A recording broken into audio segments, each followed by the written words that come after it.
तिरंगा मार्च के माध्यम से आप सब होमगार्ड के 90,000 जवान और उनके परिवारों का प्रतिनिधित्व करने के लिए आज यहां पर उपस्थित हुए हैं।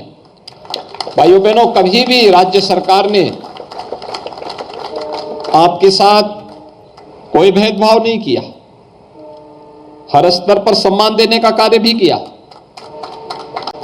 मेरे पास जब 2 वर्ष पहले प्रस्ताव आया था कि होमगार्ड के ऋतिक परेड में अगर आप आ सकें, मैंने कहा भी क्यों नहीं आऊंगा, और मैं स्वयं उस परेड में भागीदार बना था।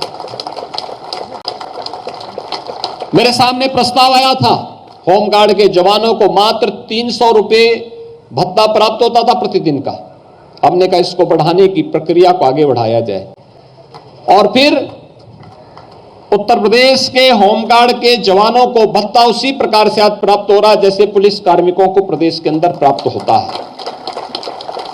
यही नहीं, होमगार्ड के जवानों के लिए अगर किसी दुर्घटना का उस शिकार दुर्भाग्य से हो गया, बीमा का कवर नहीं था, हमने कहा राज्य सरकार के स्तर पर हम लोगों ने 5 लाख रुपए उस परिवार की सहायता के लिए उपलब्ध करवाए।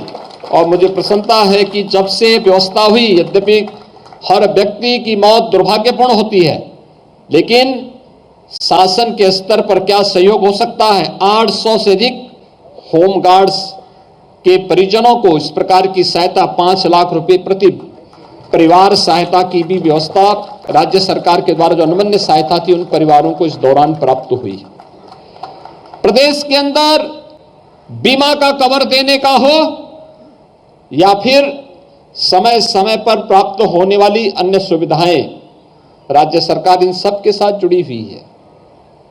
लोग बहुत बार बोलते थे कि होमगार्ड के जवानों का अब उपयोगिता नहीं। मैंने कहा भी उपयोगिता क्यों नहीं है, वे जमीन से जुड़े हुए हैं, उनकी उपयोगिता हमें प्रस्तुत करनी पड़ेगी।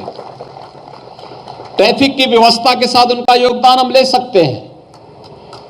हम विभिन्न आयोजनों में, पर्व और त्योहारों में उनका उपयोग कर सकते हैं।